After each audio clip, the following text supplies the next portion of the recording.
这趟来工地修个网桥故障，我朋友之前安装了一对网桥，用来传输监控，当时觉得效果挺好，后面又增加了一对网桥，用来传输网络，但他发现第二对网桥传输网络就非常的卡到有时候连 IP 地址都获取不到。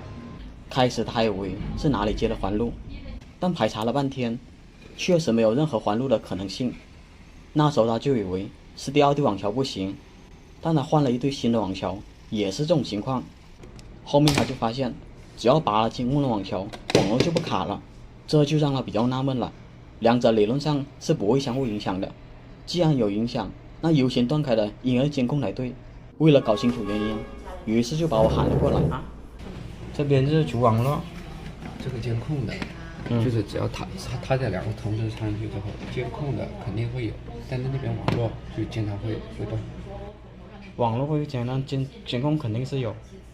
这一个是给给那边网络用的，网络用的，这个是个监控后面的。他这边传了几个监控？全部吗？10个。1、2、3、4、5、6、7、8、9、10，就是说。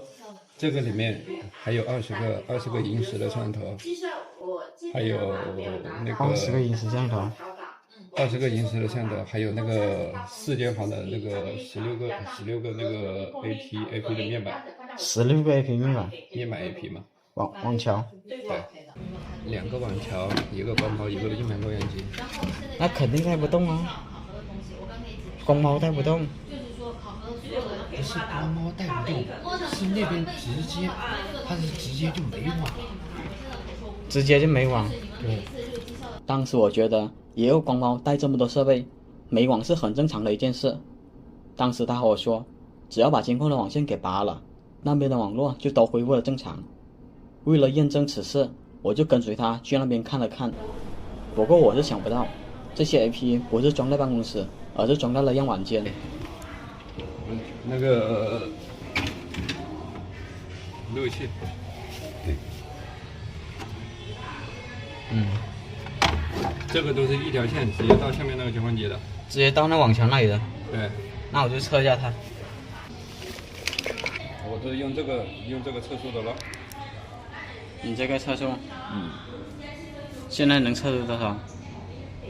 测不出来吧？我先看一下吧，能不能上网还是一回事喽。可以。可以上网。只要把那个监控的拔掉，它就可以上。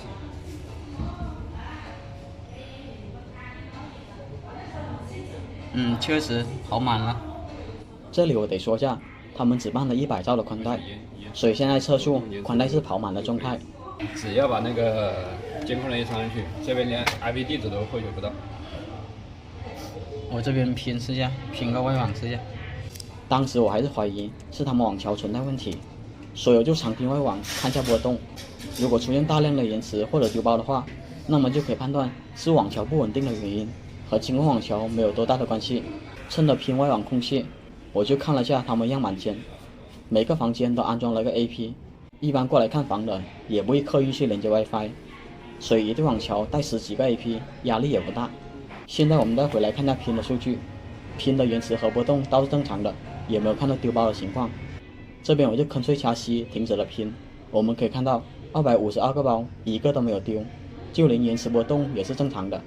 这边我再测了一下网速，宽带仍旧是可以跑满的，而且另一个外网拼的波动也是正常的，看来这对网桥没有任何问题。我就按他说的，回去把监控网桥给接了回去，看一下是不是真的会影响到那边网络。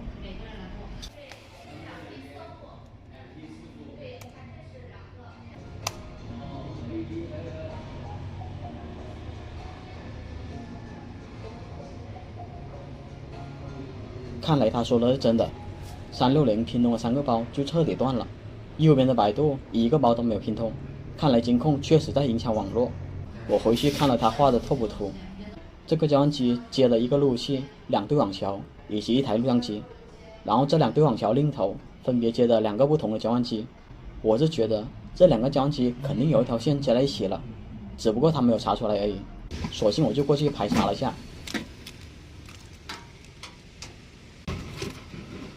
打开这箱子，我看到网桥接到了这 PoE 交换机上，我正打算看下网线的时候，发现3号口居然不亮，我也不知道这条线是干嘛的，但是看灯的情况，这边应该是没有环路，所以我就去另一个交换机再找线索了。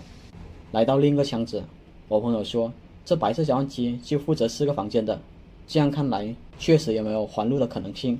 接着我又打开了箱子，检查一下里面的交换机，上面6条线确实没有哪条是和网络交换机接在一起的，不过倒是有一条线突然脱落了，想必这条线应该是对应之前交换机的3号口。不过这些都不重要，重要的是我确实没有看到哪里出了问题。当时我就让我朋友带我去网桥那头，看看那边能不能找到什么问题。昨天我把它移过来，我线都还没绑呢，还没固定呢。网桥之前不是装在这里的，而是和监控网桥装在了一起。他怀疑有干扰，所以才临时把网桥挪了过来。当时我用电脑接上网桥，进了后台看了下数据，信号强度是没问题的，但接收速率只有1兆。当时我问了厂家，厂家说这属于正常的，但打电话过去让他接监控网桥，这边的网络就必定断开，厂家也解释不清楚是什么原因。我以为这下无解了，但到我后面看到有些监控不动了，才发现了一些端倪。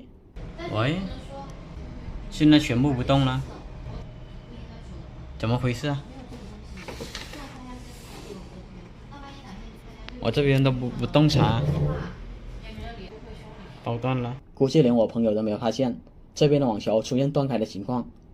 虽说没一会都恢复了过来，但它个别的画面还是会断开。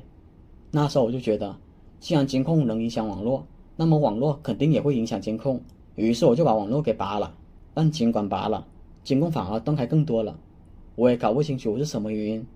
当时我就随便拼了个摄像头，发现这延迟不是一般的高。我转眼看了下监控，画面虽说都恢复了，但这延迟肯定不对了。当时我就断开交换机的网线，我电脑直接接到网桥上，看下跳过交换机摄像头的延迟是否正常。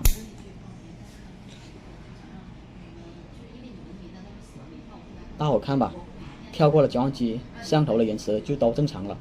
接着我又把网桥接回了交换机，拼的延迟就马上上来了。这下网络故障没有找到，却意外发现了监控的故障。当时我怀疑这延迟和录像机有关系，索性就拔了录像机的网线试了下。大伙看吧，拔了录像机，拼的延迟又恢复正常了。看来这对网桥有问题了。后面不管重启还是重新配置，监控的延迟都非常的大。当时我们认为是网桥带不动这么多摄像头，那时候为了校验一下，就把监控的网桥彻底断电了，然后再去另头把网络交换机和监控交换机接在一起，让一对网桥同时传出监控和网络，看下这样会不会出现高延迟的情况。但结果让我们出乎意外，舍弃了那对网桥，监控和网络反而就正常了。10个画面一点延迟不说，就连让晚间所有的网络都正常了过来，撤下网速也能跑满，就这样莫名其妙的把问题给解决了。我不知道这是什么原理，但目前能确定的是，只要那对网桥一通用电，旁边的网桥一定会受影响。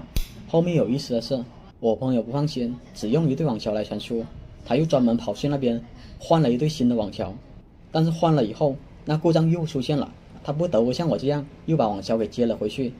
这种故障真是可遇不可求，我也不清楚这到底是什么原理，只能把这种故障分享出来给大伙一个参考。